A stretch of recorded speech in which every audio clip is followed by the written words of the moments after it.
Thank you for joining. I'm Evan Powell, CEO of Nexenta Systems.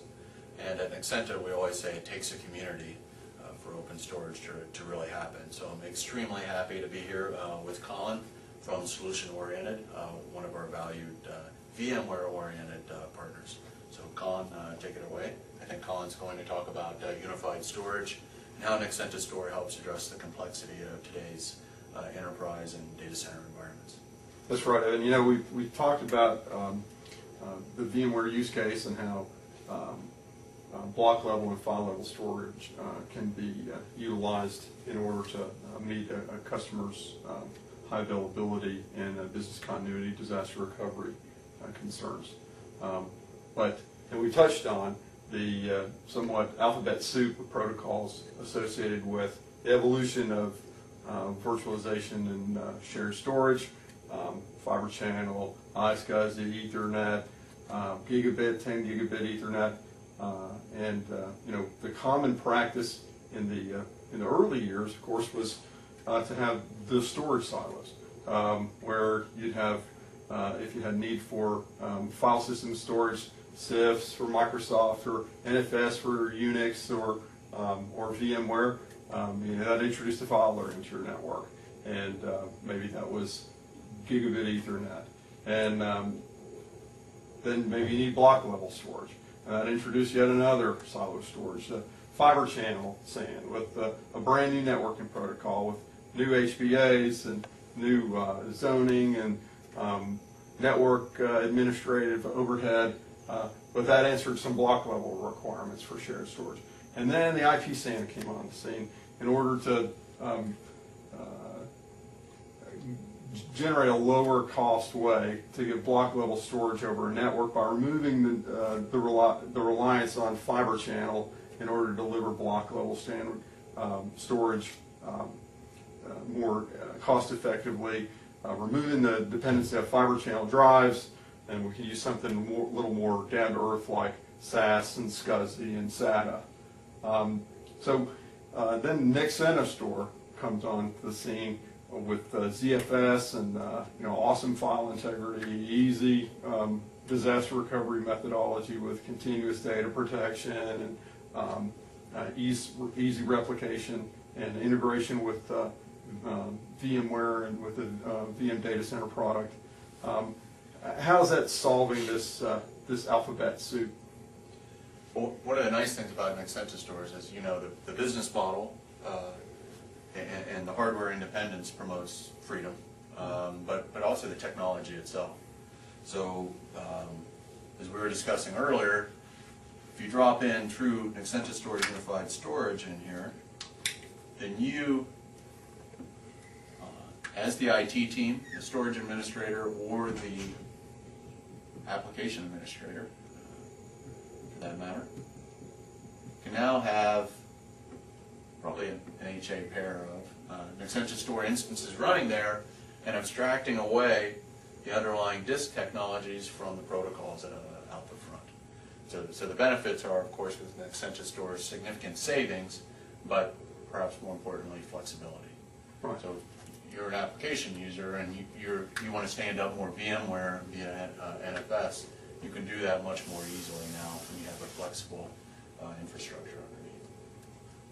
And if I want to integrate with my Windows world, NexentaStor offers me the CIFS and the component as well to not only take advantage of obviously the data integrity and the deep amount of file storage, but replication and continuous data protection offerings from NexentaStor. Absolutely. And so you should not be bound by what disk you have when deciding how you want to access that storage and vice versa. And in fact, the same storage, it being a network attached storage solution, can be accessed in multiple ways, as you know. Mm-hmm. So if you have Windows users who want to look at a file, that's fine. The same files can be accessed via NFS, as an example. Adds quite a bit of flexibility. Now, one thing we wanted to probably highlight is ComStar. And ComStar is that element that Nexenta is using to bring fiber channel capabilities into the IP and block level storage realm. Absolutely. So you now have the ability to actually manage your storage, including your block level, without losing the granularity of control. So to highlight this a little bit, if you had NexentaStor set up, you could set up a so-called hybrid pool, which conceivably could include storage from all of these, right? Right. And that's great. I'm just going to write the word pool, a big pool. And it could be legacy storage, as you know, combined with inexpensive 2 terabyte or 4 terabyte drives in the future, and share it out however you want, and that's super. But we had some customers saying, that's good, but I want to get right down to the LUN, and I want to know this computer right here can actually map through to this particular LUN. And I want to set up policies so I don't have to do that complex mapping every time, and that's kind of what ComStar gives you, and also a bit of a template or a policy associated with it. So you could literally provision standard type of LUN and have it associated with a couple of clicks with particular clients on the front end. Across fiber channel, but across iSCSI and future block level protocols as well. And again, the drive doesn't have to be, I picked fiber channel here, it could be SATA, it could be a combination of all of them. That does not determine how the storage comes out the front. Right. So we're talking about abstracted LUNs as opposed to tied directly to a logical unit within the storage pool. Absolutely. Right. Absolutely. Although you could do that as well, and that ComStar again gives you that. The challenge is abstract it, but don't go blind. Right. So you've got to be able to see what you're doing, or for at least advanced users who want to get to that level have to be able to get to that level. So that's part of what ComStar wrestles with, is being able to give you that control while giving you those policies or templates at a higher level. And at the code level, which we're not going to get into code description here, but it is a true unified target, so that when we add iSCSI, we've had for a long time, fiber channel, when we add FCOE when it's coming, we're used on InfiniBand environments as well, which isn't up here, doesn't matter. Each of those